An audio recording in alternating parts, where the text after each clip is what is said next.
விவாதிக்க வேண்டிய காரணம் சமூக வலைத்தளங்கள்ல குறிப்பா உடன்பிறப்பு தரப்புல இருந்தே சொல்லலாம். அவங்க சார்ந்த கூட்டணி இயக்கக்கூடிய இஸ்லாமிய சகோதரர்கள் எல்லோரும் தடா ரஹீமுக்கு சங்கிங்கிற பாரதிய ஜனதா கட்சியில இணைந்து விட்டதாகவும் விமர்சனம். தொடர்ச்சியாக உங்களை போட்டு இப்படி தாக்கிக்கிட்டு இருக்கிறதுக்கு என்ன காரணம்? இல்லைண்ணே, உங்களுக்கு தான் தெரியும் என்ன காரணம் சொன்னாவே திமுகவை எதிர்த்தாவே நம்மளை சங்கி லிஸ்ட்ல சேர்த்து விட்டு. அதாவது நீங்க வைக்கிற அந்த விமர்சனங்களுக்கு பதில் கிடையாது. திமுகவுக்கு எதிராக நான் வைக்கக்கூடிய அந்த குற்றச்சாட்டுகளுக்கு பதில் இல்லை. நான் சொல்றேன், பிஜேபி எதிரி தான், இல்லைன்னு சொல்லல. ஆனா திமுகனுடைய துரோகத்தை நாம உணராம, புரியுதுங்களா? இதுவும் சரியத்துக்கு எதிராக தானே. அப்போ பொது சிவில் சட்டத்தை மறைமுகமா கொண்டு வந்து திமுக இந்த விஷயத்த நான் விலக்கி பேசினா என்னை சங்கின்னு சொல்றானுங்கன்னா, அப்போ இந்த சமுதாய இளைஞர்களோ இந்த சமுதாய மக்களோ எந்த அளவுக்கு அந்த திமுக அடிக்ட் ஆக்கி வச்சிருக்கு, அதாவது அடிமையாக்கி. இந்த இதுக்காக நீதிமன்றம் வரைக்கும் போயிருக்கு திமுக. அது இஸ்லாமிய மக்கள் மேல இருக்கக்கூடிய மிகப்பெரிய ஒரு அக்கறை தானே. யாருமே சிரிக்காதீங்க, சொல்லுங்க. நீங்க இல்ல நான் உண்மையிலேயே ரொம்ப சீரியஸான அப்ப யாரும் அதை செய்யல.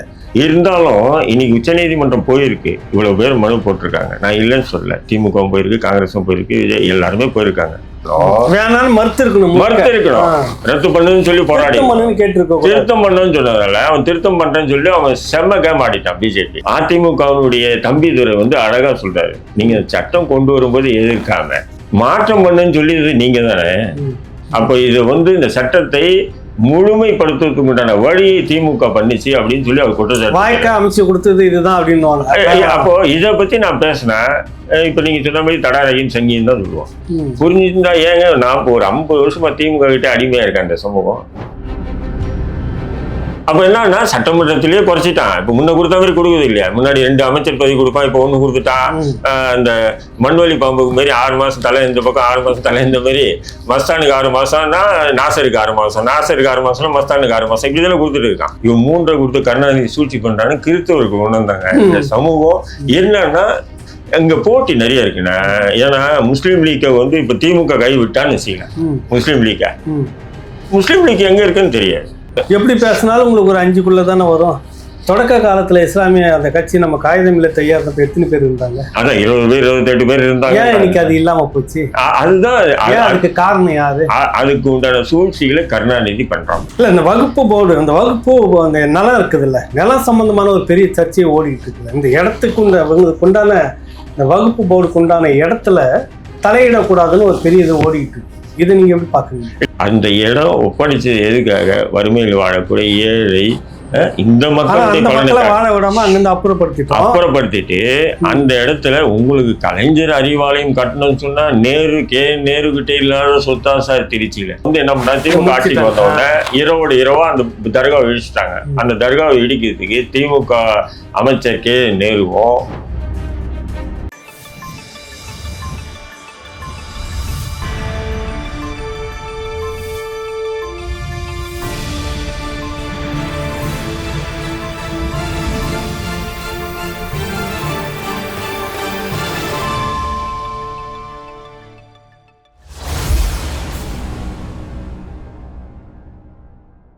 ராவண பார்வையாளர்கள், தமிழ் உறவுகள் மற்றும் ராவண நல விரும்பிகளுக்கு காலத்தின் தேவை கருதி இன்று இந்திய தேசிய லீக் கட்சியினுடைய தலைவர் தடா ரஹீம் அவர்கள் நம்ம சந்திக்கிறோம். வணக்கம் தோழர். வணக்கம். அவசியம் இல்லாம உங்களை நான் தொந்தரவு பண்ண மாட்டேன், அது உங்களுக்கே தெரியும். இன்னைக்கு வழியை உங்களை கூட்டு விவாதிக்க வேண்டிய காரணம் சமூக வலைத்தளங்கள்ல குறிப்பா உடன்பிறப்பு தரப்புல இருந்தே சொல்லலாம். அவங்க சார்ந்த கூட்டணி இயக்கக்கூடிய இஸ்லாமிய சகோதரர்கள் எல்லோரும் தடா ரஹீமுக்கு சங்கிங்கிற பாரதிய ஜனதா கட்சியில இணைந்து விட்டதாகவும் விமர்சனம். தொடர்ச்சியாக உங்களை போட்டு இப்படி தாக்கிக்கிட்டு இருக்கிறதுக்கு என்ன காரணம்? என்ன நினைக்கிறீங்க? இல்லைண்ணே, உங்களுக்கு தான் தெரியும் என்ன காரணம் சொன்னாவே திமுகவை எதிர்த்தாவே நம்மளை சங்கி லிஸ்ட்ல சேர்த்து விட்டுரும். ஏன்னா அந்த திமுகவுக்கு எதிராக நாம் வைக்கக்கூடிய குற்றச்சாட்டுகள், திமுக முஸ்லிம் சமூகத்துக்கு செய்ய துரோகங்கள் பற்றி குற்றச்சாட்டுகள் நம்ம வரிசைப்படுத்த அப்ப அதுக்கு இவங்களுக்கு பதில் சொல்றதுக்கு உண்டான தெம்போ திராணியோ அல்லது அறிவோ எதுவுமே இல்லை இவங்களுக்கு. அப்ப உடனே என்ன பண்றாங்கன்னும் போது அது இலவான வார்த்தையில் என்ன பண்ணிடுறாங்க, இவர் சங்கியா மாறிட்டாரு, பாஜகவுக்கு ஆதரவா சங்கூர அப்படின்ற மாதிரி. அப்போ இது இப்போ இல்ல, எப்பவுமே திமுகவுக்கு எதிராக நான் மட்டும் இல்ல, உங்களுக்கு தெரியும். இப்ப அண்ணன் சீமான் கூட திமுகவுக்கு எதிராக பேச சங்கின்னுறாங்கல்ல. எல்லாருமே அது திமுகவுக்கு எதிராக யார் பேசினாலும் சங்கி அப்படின்னு. அப்போ திமுக எப்படி நினைக்குதுன்னு சொன்னா, தமிழ்நாட்டுல ஒண்ணு நான் இருக்கணும், இன்னொரு பிஜேபி இருக்கணும், வேற யாரும் இருக்கக்கூடாதுன்னு நினைக்கிறது இல்லையா? அதே மாதிரிதான் இந்த இஸ்லாமிய சகோதரர்களும் திமுகவுக்கு ஆதரவு நிலையில் உள்ள இஸ்லாமிய அமைப்பில் இருக்கக்கூடிய தம்பிகளும், அப்புறம் திமுக மற்றும் திமுக கூட்டணி கட்சி, இப்ப விடுதலை சிறுத்தையில் இருக்கக்கூடிய இஸ்லாமிய தம்பிகள், காங்கிரஸ் கட்சியில் இருக்கக்கூடிய இஸ்லாமிய தம்பிகள், கம்யூனிஸ்ட் கட்சிகளில் இருக்கக்கூடிய இஸ்லாமிய தம்பிகள், மதிமுக இருக்கக்கூடிய இவனுங்க எல்லாம் சேர்ந்து எனக்கு கற்ற ஒரே இது, இவங்ககிட்ட யாருக்கிட்டயுமே பதில் இல்லை. அதாவது நீங்க வைக்கிற அந்த விமர்சனங்களுக்கு பதில் கிடையாது. திமுகவுக்கு எதிராக நான் வைக்கக்கூடிய அந்த குற்றச்சாட்டுகளுக்கு பதில் இல்லை. புரியுதுங்களா? பதில்னா தெரியாது அவங்களுக்கு. ஏன்னா அவ்வளோ ஒரு விதமான அடிக்ட் ஆகியிருக்காங்க. திமுக என்ற இதில் அடிக்ட் ஆகிருக்காங்க. ஒரே ஒரு எதிரி பிஜேபி. நான் சொல்றேன், பிஜேபி எதிரி தான், இல்லைன்னு சொல்லல. ஆனா திமுகனுடைய துரோகத்தை நாம உணராம பிஜேபி எதிரி எதிரி எதிரின்னு சொல்லிட்டு இருந்தா அப்ப நம்ம சமூகத்துக்கு உண்டான எந்த நன்மையும் செய்ய தீர்வு வைக்க முடியாது இல்லையா? எதிரியை விட துரோகி பயங்கரமானது இல்லையா? கூட இருந்து குத்திடுவாங்க இல்லைங்களா? இப்ப உதாரணத்துக்கு நீங்க பாத்தீங்கன்னு சொன்னா, இது சொன்னாவே கோபம் வருது. இப்ப உங்களுக்கு தெரியும், பொது சிவில் சட்டம் ஒண்ணு இருக்கா இல்லைங்களா? இந்த பொது சிவில் சட்டத்தினுடைய சரத்துன்னு சொன்னா, பொது சிவில் சட்டம்னா எல்லாமே வருது பொது சிவில் சட்டத்துல. இப்போ நம்ம போயிட்டே இருக்கோம் பைக்ல, நீங்க ஒரு பைக்ல வரீங்க, நானும் பைக்ல, நீங்க என்ன மோதிட்டீங்க, நான் நம்ம 2 பேரும் வாக்குவாதம் சண்டை ஆயிடுது, கை கலவு இது ஆயிடுது அப்படின்னு சொன்னா, அப்ப போலீஸுக்கு போறோம். இது சிவில் கேஸ் தான். இது சிவில் கேஸ்னா இது இந்திய அரசியலமைப்பு கூட்ட சிவில் சட்டம் தான். அந்த அடிப்படையில் தான் சிவில் வழக்கு. ஆனா 4 விஷயத்துக்கு தான் சில சலுகைகள் இருக்கு இஸ்லாமியர்களுக்கு. அது என்னன்னு சொன்னா, திருமணம் சிவில், விவாகரத்து, சொத்துரிமை, வக்ஃபு, இப்போ வக்ஃபு, இந்த 4 விஷயத்துக்கு மட்டும்தான் பொது சிவில் சட்டம். கொஞ்சம் இஸ்லாமியர்களுக்கு தனியா இருக்கும். ஏன்னு சொன்னா, இப்ப என்னுடைய சொத்து இருக்கு, நான் யாருக்கு மகளுக்கு எவ்வளவு கொடுக்கணும், மகனுக்கு எவ்வளவு கொடுக்கணும், இஸ்லாம் என்ன சொல்லி இருக்கு, அந்த மார்க்கம் என்ன சொல்லி இருக்கு. இப்போ பெண்களுக்கு சொத்துல பங்கு இருக்குன்னு சொல்லிட்டு 1968 இந்திய அரசியலமைப்பு சட்டம் உருவாக்கினாலும் எந்த மாநிலமும் ஏத்துக்கல, புறக்கணிச்சிட்டாங்க. 89 தான் தமிழ்நாட்டிலேயே பெண்களுக்கு சொத்துல பங்கு இருக்குன்னு இருக்கு. ஆனா இஸ்லாம் 7ஆம் நூற்றாண்டுல இருந்து பெண்களுக்கு சொத்துல பங்கு இருக்கா இல்லைங்களா? அப்போ நான் என்னன்னா, மார்க்க அடிப்படையில என்னுடைய பெண்ணுக்கு இவ்வளவு, பையனுக்கு இவ்வளவு அப்படின்னு நான் பிரிக்கிறது எனக்கு உரிமை இருக்கு. அதான் சொத்துரிமைன்றது. 2வது வக்ஃபு, நான் என்னுடைய சொத்தை யாருக்கு கொடுக்கணும், கொடுக்கக்கூடாது. திருமணம் என்பது இப்போ உதாரணத்துக்கு பார்த்தீங்கன்னா, வயசு அரசு நிர்ணயிக்குது, இவ்வளவு வயசுக்கு பிறகுதான் அவளை நீங்க திருமணம் பண்ணணும் அப்படின்றது. ஆனா மார்க்கம் என்ன சொல்லுதுன்னு சொன்னா, பருவம் அடைஞ்சு அந்த குடும்பத்தார் முடிவு. இப்போ என் மகளுக்கு பருவம் அடைஞ்சிச்சு, பருவம் அடைஞ்ச பிறகு அவங்க 16 வயசு ஆகலாம், 17 வயசு ஆகலாம், என்ன வயசு ஆகலாம், சில பேர் 20 வயசு கூட ஆகலாம். அப்ப அந்த குடும்பத்தார் தான் முடிவு பண்ண முடியும் அந்த திருமண வயசு, அரசு நிர்ணயிக்க கூடாது இல்லைங்களா? இப்போ அந்த திருமண தேதிக்கு அது நம்ம இஸ்லாமிய அடிப்படையில பண்ணிக்கணும். இது திருமணம். விவாகரத்து அப்படிதான் அந்த ஜமாத்துல உட்காந்து முடிவு பண்றது. இப்போ இந்த பொது சிவில் சட்டம் கொண்டு வரத்தினுடைய சரத்தை என்ன சொன்னா, இதை ஒழிக்கணும்ன்றதான். இத 2009 திமுக ஆட்சியில கொண்டு வந்துட்டான். நீங்க நம்புவீங்களா? எப்படி கொண்டு வராங்கன்னா, பிஜேபி இதை ஒழிக்கணும்னு சொல்லி பேசிட்டு வரான். ஆனா அவங்க கூட இன்னும் பிஜேபி ஆளக்கூடிய மாநிலத்தோட எங்கேயுமே இல்ல. திமுக ஆட்சியில 2009 பின்வாசல் வழியா ஐயா கொண்டு வந்துட்டாரு. யாரு? கலைஞர். எப்படி கொண்டு வர்றாருன்னா, கட்டாய பதிவு திருமண சட்டம்னு ஒண்ணு கொண்டு வர்றாரு. அப்போ முஸ்லீம் லீக், தமுமுக எல்லாமே திமுக கூடவே இருக்காங்க. கூட வச்சுக்கிட்டே கட்டாய பதிவு திருமண சட்டம் ஒண்ணு கொண்டு வர்றாரு. அப்ப கட்டாய பதிவு திருமண சட்டம்னா, பெண்ணுக்கு வயசு 18க்கு மேல சட்டப்படி 18க்கு மேல திருமணம் பண்ணணும் அப்படிங்கும்போது அது சரியத்தை அடிப்படுதா இல்லையா? சரிய சட்டத்துக்கு எதிரானது தானே ஒண்ணு. 2வது, அந்த திருமணத்தை பதிவு செய்யணும். அதாவது நீங்க கோயிலையோ சர்ச்சுகள்லயோ இல்ல முல்லாக்களை வச்சு பண்ணக்கூடிய நிக்காவோ செல்லுபடி ஆகாது. அந்த பதிவு திருமணம் பண்றீங்க பாத்தீங்களா, அதுதான் செல்லுபடி ஆகும். அந்த பதிவாளருக்கு முன்னாடி அதுதான் செல்லுபடி ஆகும். அதாவது அரசு கிட்ட பதிவு பண்ணணும். அப்போ இதுவும் சரியத்துக்கு எதிரானது. சரி, ஒருத்தன் பதிவு பண்ணிட்டான்னு வச்சுக்கலாம். உதாரணத்துக்கு ஒருத்தன் பதிவு பண்ணிட்டான்னு வச்சுக்கலாம், அது விவாகரத்து ஜமாத்துல பண்ண முடியாது, நீதிமன்றத்துல போகணும். அப்ப இதுவும் சரியத்துக்கு எதிரானது தானே சொல்றேன். சரி. இப்போ உதாரணத்துக்கு 4 மனைவி வரைக்கும் திருமணம் பண்ணிக்கலாம். ஆனா 1 பண்ணி நம்மளால சமாளிக்க முடியாது, அது வேற விஷயம். இதெல்லாம் இஸ்லாம் அனுமதிச்சிருக்கு. வசதி வாய்ப்பு பலம் உடல்ல இருந்தா பண்ணிக்கலான்னு இருக்கு. அப்போ ஒரு திருமணத்தை பதிவு பண்ணிட்டா நான் 2வது திருமணம் பண்ண முடியாது இல்லையா? புரியுதுங்களா? அப்போ இதுவும் சரியத்துக்கு எதிராக தானே. அப்போ பொது சிவில் சட்டத்தை மறைமுகமா கொண்டு வந்து திமுக. இந்த விஷயத்த நான் விலக்கி பேசினா என்னை சங்கின்னு சொல்றானுங்கன்னா, அப்போ இந்த சமுதாய இளைஞர்களோ இந்த சமுதாய மக்களோ எந்த அளவுக்கு அந்த திமுக வந்து அடிக்ட் ஆக்கி வச்சிருக்கு, அதாவது அடிமையாக்கி வச்சிருக்கு. அதாவது திமுகவை விமர்சிக்க கூடாது, செய்யற தவற பேசக்கூடாது. இது மட்டும் இல்லைன்னா இதுல என்ன கொடுமைன்னா, திமுக தலைவர் சொல்றாரு மத்திய பாஜக அரசு பொது சிவில் சட்டத்தை கொண்டு வருவேன் என்று அடிக்கடி எச்சரிக்கின்றார்கள். அது நாங்கள் இருக்குவரையிலும் ஒரு காலம் முடியாது. டே நீ கொண்டு வந்தது 2009 முடிஞ்சு போச்சு. கொண்டு வந்துட்டீங்க. இதுக்கு முஸ்லீம் தலைவர்களும் திமுக கலைஞர் பாத்தீங்களா, இது திமுக தலைவர் ஸ்டாலின் எப்படி சொல்றாரு பாத்தீங்களா, பொது சிவில் சட்டம் வந்து அனுமதிக்க மாட்டேன். ஆசா காமன் சிவில் கோர்ட்டுக்கு திமுக எக்காலத்தை அனுமதிக்காது. ஏடா நீங்களே கொண்டு வந்துட்டீங்களா? 16 வருஷம் ஆச்சு. அப்ப கொண்டு வந்துட்டீங்கடான்னு சொன்னா என்ன பிஜேபி காரன்னு சொல்றீங்கன்னா நான் என்ன பண்றது? சங்கி இப்ப அதுக்கேற்ற மாதிரி இன்னொரு கேள்வி. இப்ப இந்த வகுப்பு போர்டு இந்த இதுக்காக நீதிமன்றம் வரைக்கும் போயிருக்கு திமுக. அது இஸ்லாமிய மக்கள் மேல இருக்கக்கூடிய மிகப்பெரிய ஒரு அக்கறை தானே. யாருமே சிரிக்காதீங்க, சொல்லுங்க. நீங்க என்ன நீங்க இல்ல நான் உண்மையிலேயே ரொம்ப சீரியஸான கேள்வி. அப்ப யாரும் அதை செய்யல. நீதிமன்றம் வரைக்கும் போகுது, உச்ச நீதிமன்றம் வரைக்கும் திமுக. இஸ்லாமிய மக்களுக்கு அவ்வளவு நம்பிக்கையான பாதுகாப்பான ஒரு அரசா இருக்குதா இல்லையா? நீங்க அங்க பாக்கணும். நீதிமன்றம் வரைக்கும் விஜய் கூட போயிருக்காப்ல. விஜய் கட்சி டிவிக்கு கூட உச்ச நீதிமன்றத்துல முறையிட்டு இருக்கு அந்த பொது இது வக்பு பிரச்சனைக்காக. திமுக மட்டும் போல இதுல 1000க்கு மேற்பட்டவர் மனு செஞ்சிருக்காங்க உச்ச நீதிமன்றத்துல. அதுல ஒண்ணுதான் திமுக. நல்லா புரிஞ்சுக்கணும். திமுக மட்டும் தான் போயிருக்கிற மாதிரி வேண்டாம். திமுக 1000க்கு மேற்பட்ட மனுக்கள் போயிருக்கு, பதிவு பண்ணியிருக்காங்க. புரியுதுங்களா? நான் என்ன சொல்றேன், நீங்க இதெல்லாம் கரெக்டு. இருந்தாலும் இன்னைக்கு உச்ச நீதிமன்றம் போயிருக்கு, இவ்வளவு பேர் மனு போட்டிருக்காங்க. நான் இல்லைன்னு சொல்லல. திமுகவும் போயிருக்கு, காங்கிரஸும் போயிருக்கு, எல்லாருமே போயிருக்காங்க. நான் என்ன சொல்றேன், இதுக்கு நீங்க வழி வகுத்துட்டு தான் நீங்க உச்ச நீதிமன்றமே போயிருக்கீங்க.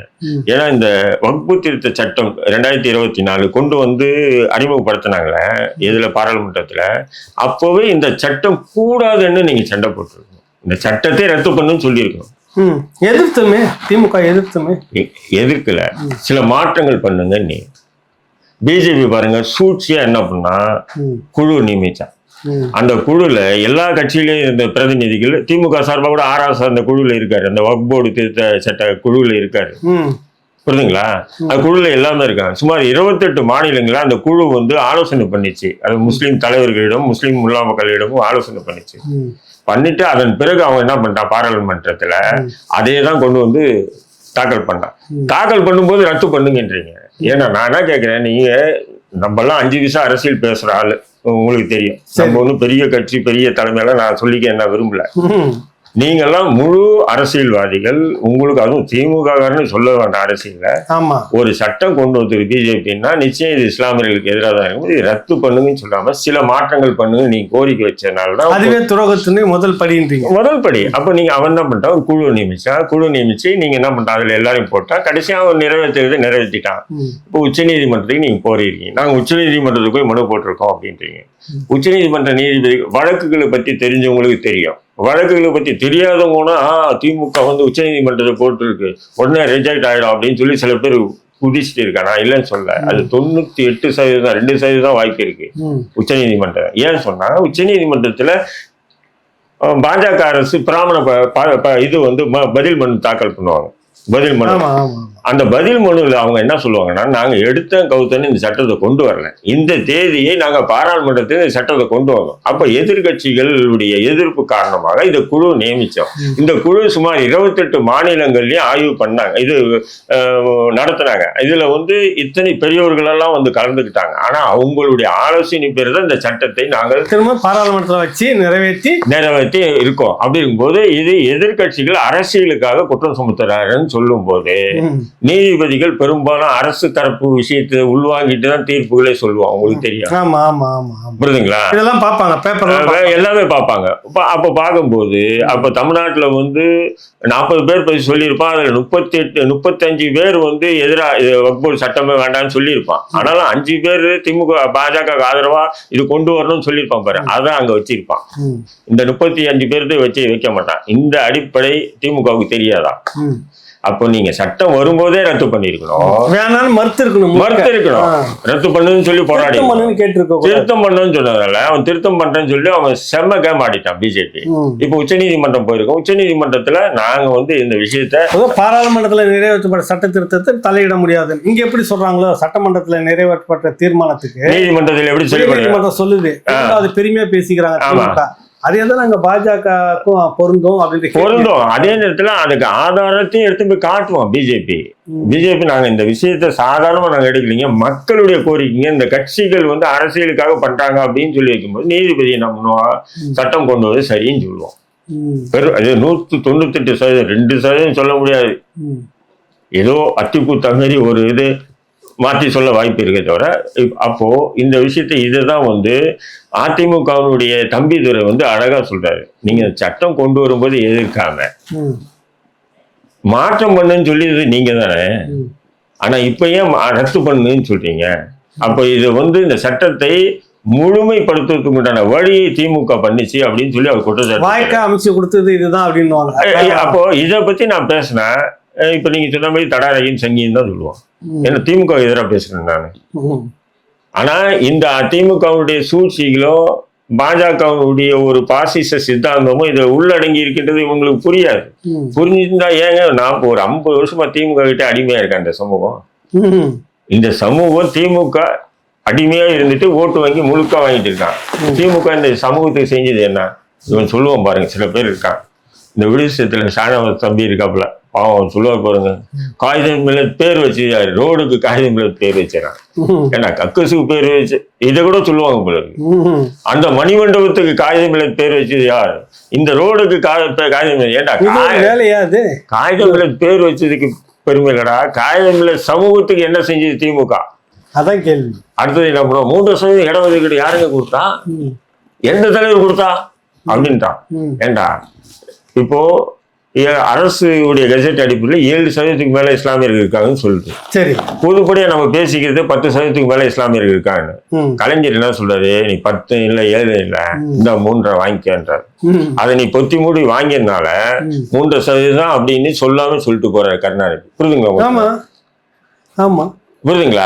சீட்டும் அந்த அடிப்படையில் தான் கொடுக்கும். அந்த அடிப்படையில் தான் நீ தின்னாலும் வந்து சும்மா 10, 15 சொல்லி கதை விட்டுருக்கியா, இவ்வளவுதான் 3. இவனுங்க அதை வந்து என்ன சொல்றாங்க, இல்ல இதுக்கு மேல கொடுத்தா உயர் நீதிமன்றம் உச்ச நீதிமன்றத்தை போய் ரத்து பண்ணிடுவாங்க. அதனால ஏண்டா உச்ச நீதிமன்றம் ரத்து பண்ணட்டும், உயர் நீதிமன்றம் ரத்து பண்ணட்டும், கொண்டு வா, நீ கொண்டு வந்திருந்தனா அதுதான் நியாயம். நான் 15 பேர் 10 பேர் இருக்கேன், நான் 3 பேர் தான் இருக்கீங்கன்னு சொன்னா இது எந்த வகையில் நீ நியாயம்? இது நியாயப்படுத்தி பேசலாம் பொது தளத்துல. இந்த திமுக ஊபிச்சு புரியுதுங்களா உங்களுக்கு நான் சொல்றேன்? புரியுது. அப்ப என்னன்னா சட்டமன்றத்திலேயே குறைச்சிட்டான். இப்ப முன்ன கொடுத்த மாதிரி கொடுக்குது இல்லையா? முன்னாடி 2 அமைச்சர் பதவி கொடுப்பான், இப்ப 1 கொடுத்துட்டான். இந்த மண்வெளி பாம்புக்கு மாதிரி 6 மாசம் தலை இந்த பக்கம், 6 மாசம் தலை இந்த மாதிரி. மஸ்தானுக்கு 6 மாசம்னா நாசருக்கு 6 மாசம், நாசருக்கு 6 மாசம்னா மஸ்தானுக்கு 6 மாசம், இப்படிதானே கொடுத்துட்டு இருக்கான். ஒட்டுமொத்த 40 எம்பிக்குள்ளேயே 1 எம்பி.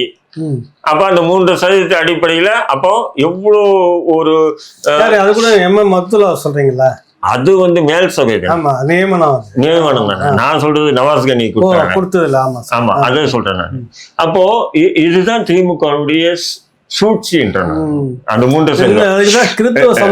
உதாரணத்துக்குன்னு SC/ST பட்டியலில் இருந்து 3% எடுத்து அருந்ததியர் கொடுக்குறேன். இப்ப அருந்ததியர் அளவுக்கு தான் இஸ்லாமியர்கள் இருக்காங்களா நான் கேட்கிறேன். இதே 3% இருக்காங்களா? இதே 3% கிறிஸ்தவர்கள் கொடுக்கும்போது தூக்கி திருப்பி கொடுத்துட்டான். அவங்க வேணான்ட்டாங்க. அதுதான் சொல்ல வந்தேன், கிறிஸ்தவர்கள் அது ஏற்கல. ஏன்னா அவங்களுக்கு தெரிஞ்சு மறுத்துட்டாங்க, வேணான்ட்டாங்க. ஏன்னா அவங்களுக்கு தெரியும் நமக்கு பொதுப்படியில இருந்ததுன்னா நமக்கு 5 இல்ல 6 இல்ல 7 எல்லாம் வருது. இவன் 3 கொடுத்து கருணாநிதி சூழ்ச்சி பண்றான்னு கிறிஸ்தவருக்கு கொண்டு வந்தாங்க. இந்த சமூகம் என்னன்னா அங்க போட்டி நிறைய இருக்குண்ணா. ஏன்னா முஸ்லீம் லீக்கை வந்து இப்ப திமுக கைவிட்டான்னு வச்சுக்கல, முஸ்லீம் லீக் எங்க இருக்குன்னு தெரியாது. அரசியல் அனாதை. இப்ப அரசியல் MP இருக்காங்க, MLA யாரு? முஸ்லீம் லீக். ஆமா MP இருக்காங்க. ஏன்னா அப்படிதானே இன்னைக்கு ரககணஸ் ஒரு அங்கீகரிக்கப்படுது. அப்போ திமுக கைவிட்டானா யாரு இருக்கா? யாருமே இல்லை. அப்ப அதனால அவங்க வந்து என்ன பண்றாங்க, திமுகவுடைய சிறுபான்மை அணியா மாறிட்டாங்க. சரி, தமுக என்ன, நமக்கு ஒரு அரசியல் அங்கீகாரம் வேணும். அடிமையில சிறந்தவன் முஸ்லீம் லீக்கா, அடிமையில சிறந்தவன் நானா நீ நான் போட்டி போட்டு அவங்கள போயிருக்காங்க. இப்ப 10வது குறைக்கு இப்போ SDP அங்க போயிருக்கு. அதுவும் அங்க வந்துருச்சு. இப்போ வந்திருக்கு. இப்போ இவங்க எல்லாம் இப்போ சட்டமன்ற தேர்தல் வருது இல்லையா 26, இதுல பாருங்க போட்டி நடக்கும் பாருங்க. இதுல வந்து இவங்க போய் தனியா பேசுவாங்க, அவங்க போய் தனியா பேசுவாங்க, அவங்க போய் தனியா பேசுவாங்க. எப்படி பேசினாலும் உங்களுக்கு ஒரு 5க்குள்ள தானே வரும். தொடக்க காலத்துல இஸ்லாமிய அந்த கட்சி நம்ம காகிதம் இல்ல தையாதப்ப எத்தனை பேர் இருந்தாங்க? அதான் 20 பேர் 28 பேர் இருந்தாங்க. ஏன் இன்னைக்கு அது இல்லாம போச்சு? அதுதான் அதுக்கு காரணம் யாரு? அதுக்கு உண்டான சூழ்ச்சிகளை கருணாநிதி பண்றாப்புல. இது புரிஞ்சிக்காத இந்த இஸ்லாமிய சமூகம் தொடர்ந்து அடிமைப்பட்டு கிடக்குது. இந்த விஷயங்களை பொது வெளியில எடுத்து கிழின்னு கிழிக்கிற பாபா கிழிச்சாரு, அவரு முடிச்சிட்டாங்க. இப்ப அதுக்கு பிறகு நான் தொடர்ந்து கிழிக்கும் போது என்னைய வந்து அவங்க வந்து சூப்பர்னு சொல்லுவானுங்களே, சொல்ல மாட்டாங்க அவங்களால. ஆனா மனசு சொல்லும் கரெக்டா தான் பேசுறான்றது அவங்க மனசாட்சி சொல்லும். இருந்தாலும் அவங்க ஏதோ ஒரு கட்டுப்பட்டு இருக்காங்கல்ல திமுகவுக்கு. அவங்க என்ன பண்றாங்கன்னா சங்கி, ஒரே வார்த்தை சங்கி. இல்ல இந்த வகுப்பு போர்டு, அந்த வகுப்பு அந்த நிலம் இருக்குது இல்ல, நிலம் சம்பந்தமான ஒரு பெரிய சர்ச்சையை ஓடிட்டு இருக்குல்ல. இந்த இடத்துக்கு உண்டான இந்த வகுப்பு போர்டுக்கு உண்டான இடத்துல தலையிடக்கூடாதுன்னு ஒரு பெரிய இது ஓடிட்டு இருக்கு. இதை நீங்க எப்படி பாக்குறீங்க? இல்ல இப்ப மத்திய அரசு கொண்டு வந்திருக்கக்கூடிய இந்த சட்டம் இருக்கு பாத்தீங்களா, இது ஒரு கொடுமையான சட்டம் தான். இது வந்து இது சாதாரணமா நம்ம கடந்து போக முடியாது. ஏன்னு சொன்னீங்கன்னா இப்ப அவங்க கொண்டு வந்திருக்கக்கூடிய அந்த சரத்துகள் எப்படின்னா, அந்த சிஓன்னு சொல்லுவாங்க, அவரும் கலெக்டர் தான், ஐஏஎஸ் ஆபீசர் தான். அது கவர்மெண்ட் பொதுவாக வக்ஃபுன்னு சொன்னாவே வந்து ஒரு 5 ஏக்கர் இடத்த வந்து வக்ஃபு பண்றாருன்னு வைங்களேன். அவர் வந்து உயில் எழுதி வைப்பாரு. எப்படி உயில் எழுதி வைப்பாருன்னா, இந்த இடம் இதுல வரக்கூடிய வருமானம் ஏழைகளுக்கோ உதவணும், வறுமையில் வாழக்கூடிய மக்களுக்கு உதவணும், சில பேர் கல்விக்காக உதவணும், இப்படி எல்லாம் எழுதி வைப்பாங்க. அந்த உயிரிலேயே இருக்கும் உதவணும். பிளஸ் இந்த பள்ளிவாசல் இருக்கு, இந்த பள்ளிவாசல் பராமரிப்பு மேற்பார்வை அது செலவு, அப்புறம் மதரசா கல்விக்கூடங்கள் அதுக்காக செலவு பண்ணணும், அப்புறம் தர்கா அதுக்கு அப்படின்னு எழுதி வச்சிருவாங்க. யார் என்ன எழுதி வச்சுட்டு, இந்து சமய அறநிலைத்துறையில இருக்கக்கூடிய இந்த கோயில்களுக்கு பெரிய பெரிய நிலச்சுவந்தார்கள் நிலத்தை வந்து எழுதி கொடுத்தாங்க இந்த சேவைக்காக. இந்த எழுதி கொடுத்துட்டு அரங்காவல நியமிச்சு இருக்காங்க பாத்தீங்களா. அதாவது அறநிலையத்துறை கட்டுப்பாடு தான், அறநிலையத்துறையுடைய இடம் இல்ல அது. அது ஒரு குழு இருக்கு, அரங்காவலர் இருப்பாரு, அவரு வந்து அரசுடைய கட்டுப்பாடுல இருப்பாங்க. இதுதான் புரியுதுங்களா. அதே மாதிரிதான் இதுவும்.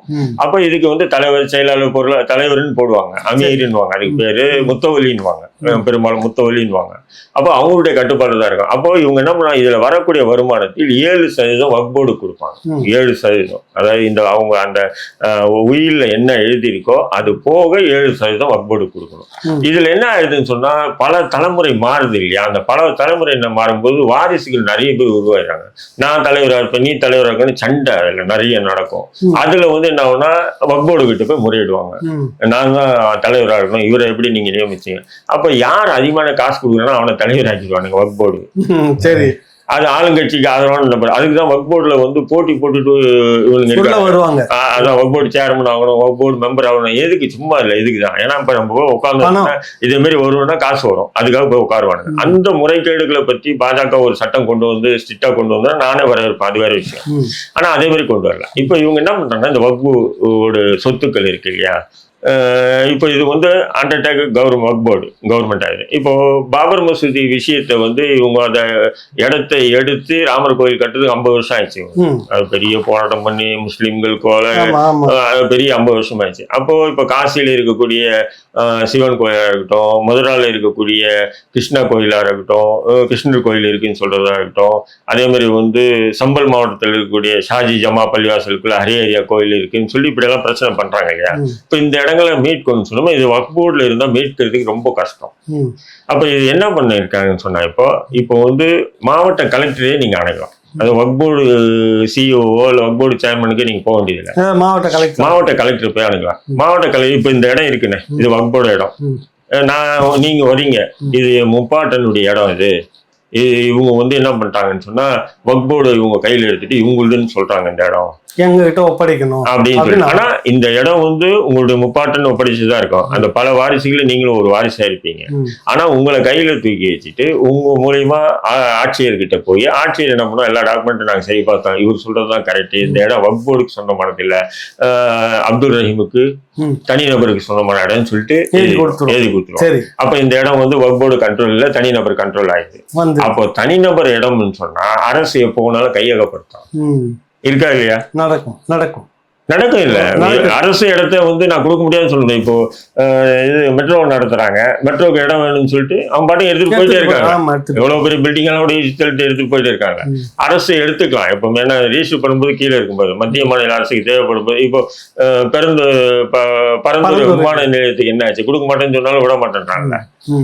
மேல்மா ஷிப்கார்டுக்கு என்ன அரசுக்கு தேவை வேணும்ன்றான். விவசாயிகள் போராடியும் பலன் இல்லையா? அப்போ இது தனிநபர்கள் விஷயம் ஆயிடுச்சுன்னா ஈஸியா அதை அவங்க கையில கொண்டு வந்துடும். அப்போ வந்து ஜான்வாபி பள்ளிவாசலையும் எடுத்துக்கலாம், அப்புறம் மதுராவில் இருக்கிற ஈத்கா பள்ளிவாசலையும் எடுத்துக்கலாம். இப்ப இதெல்லாம் எடுத்துக்கலாம் அப்படின்னு தான் பாஜகவுடைய சூழ்ச்சி சித்தாந்தம் கொண்டு வந்து. அதுக்கு எதிர்கட்சிகள் எல்லாம் சேர்ந்து இவங்க அந்த சட்டத்தையே கொண்டு வரக்கூடாதுன்னு சொல்லாம இவங்க மாற்றம் பண்ண மாட்டேன்னு சொல்லி அவங்க சீனை போட்டு அவங்க ஸ்ட்ராங் ஆயிட்டான் பிஜேபி. இப்போ சரி, நீங்க பிஜேபி திமுக வந்து இவ்வளோ பிஜேபி எதிர்க்கிறீங்க, பிஜேபி கொண்டு வந்து எல்லாமே நீங்க என்னடா பண்ணீங்கன்னா அதுதான் கேள்விக்கு உங்க தலைவர் என்ன தகதகன்னு என்ன பிரச்சனை. இப்ப உதாரணத்துக்கு சொல்றேன், பெருசா 100 வருஷத்துக்கு முன்னாடி 200 வருஷத்துக்கு அதெல்லாம் வேணானேன். நான் இப்ப சிறையில இருந்து 94, 95 நடந்த ஒரு விஷயம் அது. திருச்சியில வந்து ஒரு 4 தலைமுறையா மக்கள் இருந்தாங்க, குடியேற்றம் இருந்தாங்க. அந்த 4-5 தலைமுறையா இருக்கும்போது என்ன ஆகும், இது நான் பாட்டனுடைய முப்பாட்டம் காலத்துலேருந்து நாங்க இருக்கோம். அது 150 ரூபாய் 200 ரூபாய் வகுப்போடு கொடுத்துட்டு இருந்தாங்க. திடீர்னு அவங்களுக்கு இரவா ஒரு உத்தரவு வருது, ஆளுக்கு 8 லட்சம் கட்டு 10 லட்சம் கட்டுன்னு. அவங்க என்ன பண்ணுவாங்க, கட்டல. அவங்களுக்கு என்ன, நம்மளே யாரும் காலி பண்ண போறோம், என்ன நம்ம தான் இத்தனை தலைமுறையா இருக்குமே, 3 தலைமுறை 4 தலைமுறை நம்மளே யார் காலி பண்ணா ஒரு தெனாவட்டில் விட்டாங்க. இரவா வந்து ஃபுல்லா காமன் எடுத்துட்டாங்க எல்லா வீடையும். என்னன்னா வாடகை பாக்கி, ரிவிஷன் ஆர்டர் வாங்கி வந்து போலீஸ் எல்லாமே. வக்போர்டு இடம் வந்து என்னாச்சு, ஆக்கிரமிக்கப்பட்ட இடம். அது ஆக்கிரமிக்கப்பட்ட இடமா, அந்த ஏழை மக்களுக்காக கொடுக்கப்பட்ட இடத்த இவனுங்க என்ன பண்றாங்க, ஆக்கிரமிக்கப்பட்ட இடம். சரி, ஆக்கிரமிக்கப்பட்ட இடத்த வக்போர்டு மீட்டுட்டீங்க, வரவேற்கலாம், நம்மள கை தட்டலாம். நீங்க அந்த இடத்துல ஒரு மருத்துவமனை கட்டியிருக்கலாம், ஏழை முஸ்லிம்களுக்கும் வறுமை வாழக்கூடிய முஸ்லிம்களும் வந்து மருத்துவம் பார்க்கறதுக்கு ஒரு மருத்துவமனை கட்டலாம், நமக்கு வரவேற்கலாம். அல்லது ஒரு முஸ்லீம் கல்லூரி கட்டியிருந்தா வரவேற்கலாம். புரியுதுங்களா? இவனுக்கு ஆக்கிரமிக்கப்பட்ட இடத்த என்ன பண்றானுங்க, திமுக கிட்ட இரவா காசு பேசி கொடுத்துறாங்க. திமுக கிட்ட கொடுத்துட்டானுங்க, திமுக கிட்ட ஒப்படைச்சிட்டானுங்க. திமுக என்ன பண்ணுதுன்னா, அந்த ஒரு 50 வருஷம் 60 வருஷம் அக்ரிமெண்ட் போட்டு அந்த இடம் வாங்கிட்டு தர வாடகை 10,000 ரூபாய் கொடுக்குது. அந்த இடத்துலதான் இடத்துக்கு அது குறைஞ்சு 1 ஏக்கர் இடம் இருக்கும். 1 ஏக்கருக்கு வெறும் 10,000 ரூபாய் வாடகை கொடுக்குது மாசம். யாருக்கு, வக்போர்டுக்கு. ஆனா அங்கதான் இப்போ கலைஞர் அறிவாலயம் திருச்சியில கட்டியிருக்காங்க. அப்படி போடு. இத பேசினா என்னைய சங்கின்னு சொல்ல வேற என்ன சொல்லுவாங்க திமுக காரனுங்க, திமுக ஆதரவாளருக்கு. நாங்க வகுப்பு ஒரு பணம் கட்டி தானே இடத்த வாங்கியிருக்கிறோம், சும்மா வாங்கலையே. அந்த இடம் ஒப்படைச்சது எதுக்காக, வறுமையில் வாழக்கூடிய ஏழை இந்த மக்களை வாழ விடாம அங்கிருந்து அப்புறப்படுத்திட்டு அந்த இடத்துல உங்களுக்கு கலைஞர் அறிவாலயம் கட்டணும்னு சொன்னா நேரு கிட்ட இல்லாத சொத்தா சார் திருச்சியில. உங்களுக்கு தெரியும் இல்ல சார், திருச்சியே அவருடைய கட்டுப்பாட்டுல இருக்கு. வக்போர்டு இடம் தான். ஏன்னு சொன்னா அந்த வக்போர்டு இடம் முக்கியமான இடம். அப்ப சரி, நீங்க வாங்கிட்ட கேட்ட மாசம் நாங்க ப்ரொசீஜரா கட்டுறோம்ல வக்போர்டு காசு அப்படின்றீங்க. சரி கட்டுறீங்க. அங்க ஒரு பிரம்மாண்டமான திருமண மண்டபம், அது 27 அறைகள் கொண்ட பிரம்மாண்டமான திருமண மண்டபம் அந்த கலைஞர் அறிவாலயத்திலே இருக்கு. அந்த திருமண மண்டபத்துல வந்து முஸ்லிம்களுக்கு அனுமதி இல்லை. என்னங்க இது நீங்க சொல்றது இல்ல, முரண்பாடா இருக்கு தோழர். எனக்கு என்னன்னா, அது வந்து வகுப்பு போர்டு இடம், மாசம் 10,000 கட்டி தான் வாங்கி வச்சு நடத்திட்டு இருக்கிறோம். கலைஞர் அறிவாலயம் பேர் அதுக்கு. அது வந்து சிறுபான்மையர் மக்களுக்காக தான் அந்த கட்சி இருக்குதுன்னு சொல்றாங்க. அந்த பேர்ல இருக்கக்கூடிய மண்டபம் எப்படி முஸ்லீம்களுக்கு இடம் இல்லைன்னு நீங்க சொல்றீங்க, எப்படி ஏற்க முடியுது? அதாவது முஸ்லீம்களுக்கு இல்லைன்னு தான் போர்டு அவங்க வைக்கல, ஆனா நடைமுறையில செய்யறாங்க. என்னன்னு சொன்னீங்கன்னா, சைவ உணவு மட்டும்தான் இங்க அனுமதி, அசைவ அனுமதி இல்லைன்னு. அப்ப முஸ்லீம்கள் பெரும்பாலும் இட்லி சாம்பார் வச்சு திருமணம் பண்ண முடியாது இல்லையா? மாறிடணும், நீங்க கலைஞருக்காக நீங்க மாறிடணும். அப்போ இவங்களுடைய என்னன்னு சொன்னா, மேடையில நாங்க சனாதனத்தை பேசுவோம், ஆனா உள்ளுக்குள்ள சனாதனத்தை பின்பற்றுவோம். இதுவும் ஒரு விதமான சனாதனம் தானே. சைவம் தான் சாப்பிடணும், அசைவம் சாப்பிடக்கூடாதுன்றது ஒரு விதமான சனாதனத்தின் உட்கூறுகள் தானே. அப்போ இது திமுக அத நம்ம உங்களுக்கு கூட தெரிஞ்ச நண்பர் தான், நம்ம இர்ஷாத் பாயின்னு சொல்லிட்டு தஞ்சாவூர்ல ஒரு பத்திரிகையாளர். அவரு அலைபேசியில பேசுறாரு, மகள் திருமணத்துக்காக கேட்கும்போது. அப்ப அவன் எடுத்தோன்னு கேட்கிறான், உங்க பேர் என்னன்னா இர்ஷாத் அப்படின்னா. இல்லைங்க, நீங்க அசைவம் தானே, அசைவத்துக்கு அனுமதி இல்லைங்க. என்னங்க இது, வக்ஃப் போர்டுல இடம் கட்டியிருக்கீங்க, அசைவத்துக்கு அனுமதி இல்லை. இங்க மட்டும் இல்லை சார், சென்னையில இருக்கக்கூடிய அண்ணா அறிவாலயத்தை கூட அசைவத்துக்கு அனுமதி இல்லை. அவன் மேனேஜர் பேசுறான். அந்த ஆடியோ உங்களுக்கு வந்திருக்கும், நீங்க தான் போட்டு வெளியிட்டீங்களா? அப்போ இது எந்த விதமான ஒரு சூழ்ச்சி, எந்த சனாதனம், ஒரு சனாதன முஸ்லீம் எதிர்ப்பு குணங்களை பாருங்கன்ற. இதெல்லாம் நான் பேசக்கூடாதா? இல்ல நீங்க இப்ப இதுல என்ன முஸ்லீம் எதிர்ப்பு இருக்குதுன்னு, ஒரு சைவத்தை சாப்பிடணும்னு சொல்றோம் நல்ல விதமா, அது அறிவாலயத்தின் மூலமா நாங்க பரப்புறோம். இதுல என்ன தப்பு இருக்குது? நீங்க ஆமா சார், அவன் தான் மாட்டுக்கறி சாப்பிடக்கூடாது, இந்த நாள்ல ஆடு இருக்கக்கூடாது, இந்த நாள்ல கோழி இருக்கக்கூடாது, இந்த நாள், இதெல்லாம் சனாதனியுடைய கூறுகள். சரி, நீ ஒட்டு மொத்தமா நீ இது அசைவமே இங்க அனுமதி இல்லைன்றது உனக்கு என்ன வேறுபடுத்தி பார்க்க முடியல? அந்த இடத்துல சொல்ல வரீங்க. சரி, இந்த மாதிரியான இதுல திமுக அப்படி அறிவாலயத்துக்குள்ள, கலைஞர் அறிவாலயத்துக்கு, அண்ணா அறிவாலயத்துக்குள்ளார இப்படி எல்லாம் நடத்திக்கிட்டு இருக்கிறாங்கன்றதுக்காக இப்ப உங்க அமைப்பை சேர்ந்தவர்களே உணவு நான் எதை சாப்பிடணுன்றத நான் தான் தீர்மானிக்கணும்னு போராடுறவங்க இருக்காங்க. என்ன சொன்னீங்க? நான் என்ன சாப்பிடணுன்றத நான் தான் தீர்மானிக்கணும். இந்த டயலாக் விவாதத்துல அதிகமான திமுக ஆதரவாளர்கள் பேசுவாங்க. அதுதான் அவங்க பேசிக்கிட்டு இந்த மாட்டு எலும்பு பெருசா முட்டை எலும்பு எடுத்துக்கிட்டு வெளியில வருவாங்க, கருப்பு சட்டை போட்டுன்னு கடிச்சு சாப்பிடுவாங்க. நீ எனக்கு முடிவு பண்ணாத, நான் தான் உணவை நான் தான் சாப்பிடணும், இந்த கறியெல்லாம் சாப்பிட, என் உணவு என் உரிமைன்னு சொல்லி பேசுறவங்க அவங்க தான் பேசுனா. அவங்க யாருமே அங்க எதிர்க்க வரலையா?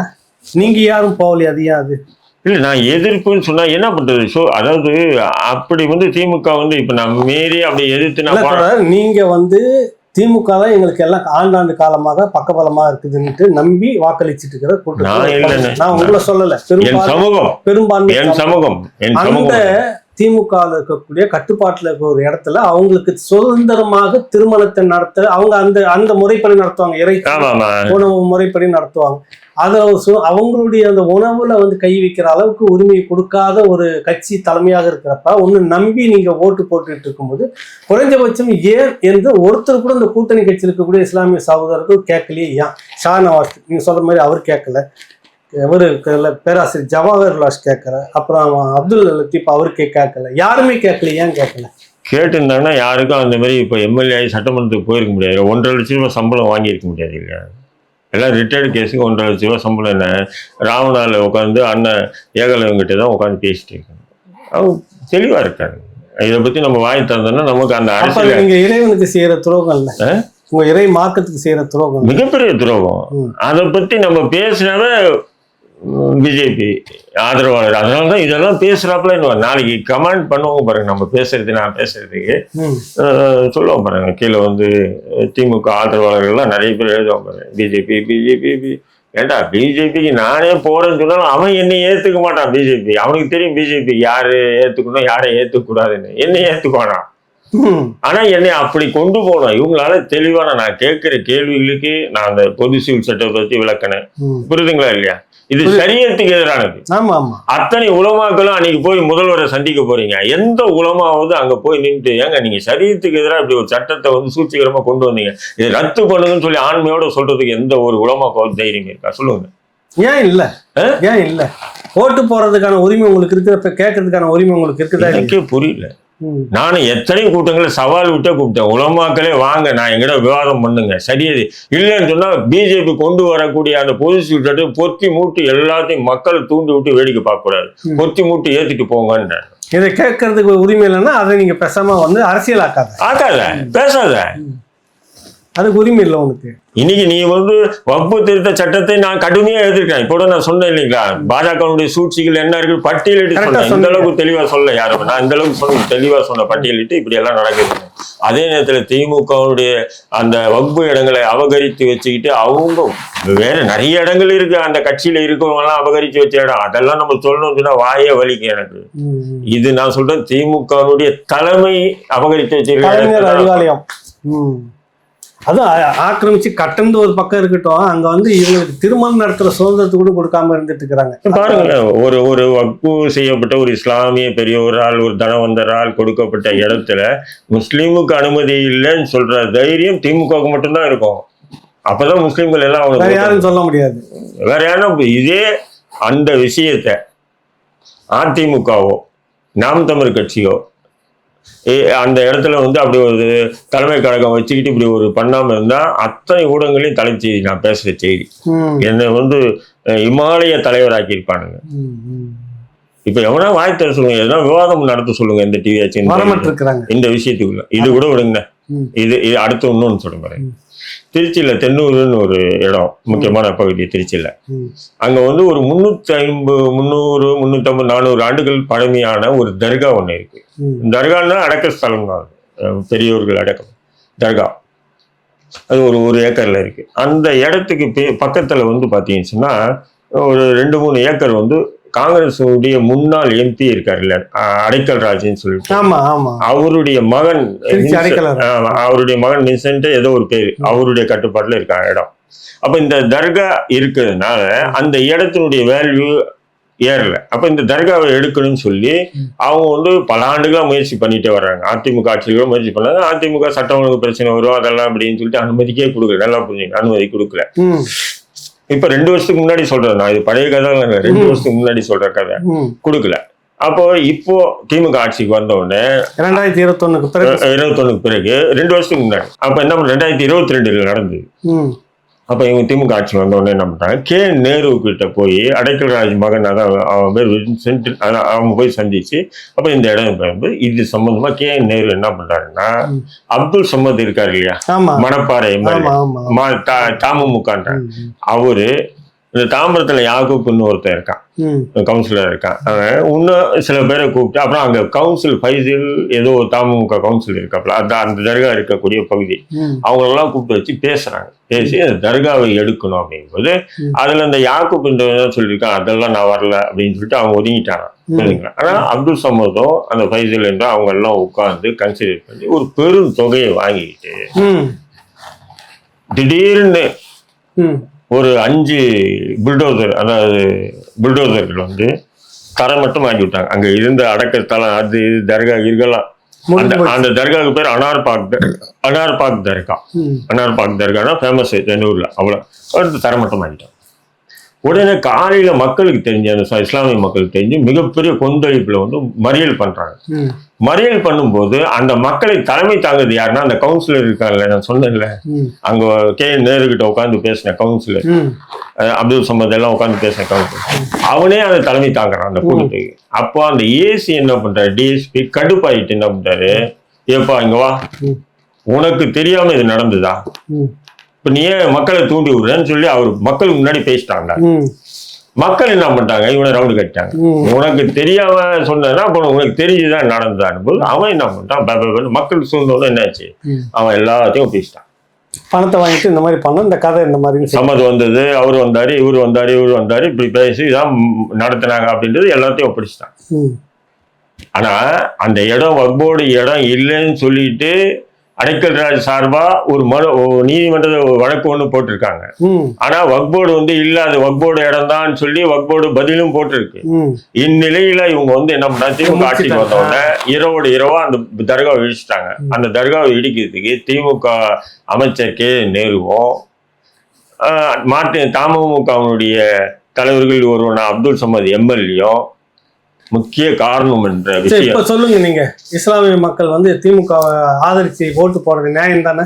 நியாயம் சொல்றேன், நியாயம் இல்ல. இப்போ இந்த தர்கா இதே பிஜேபி காரன் இடிச்சுன்னு தான் நீங்க எந்த அளவுக்கு அரசியல் பண்ணிருக்கீங்க. தமிழ்நாடு கொந்தளிச்சு இருக்குல்ல. அப்போ அவனோட அறிவாலயம்னா ஒரு நியாயம், ஒரு நீதி, பாஜக ஆபீஸ்னு ஒரு நீதின்ற மாதிரி இருக்கு. அதுதான் ஏன்றேன் நான், அதுதான் நான் இன்னைக்கு வந்து என்ன பண்றேன், நடுநிலையா நின்றுகிட்டு அவனுடைய பாஜகவுடைய துரோகத்தை அம்பலப்படுத்தும் போது எதிரிகளுடைய துரோகத்தையும் அம்பலப்படுத்துறேன் நான். வேற ஒண்ணும் இல்லை, சிம்பிள் லாஜிக் என்னுடைய. ஆனாலும் நீங்க ஃபர்ஸ்ட் கேள்வி எழுப்பினீங்களே, தடாராயம்னா சங்கி ஆகிட்டாங்க, அது இதனாலதான்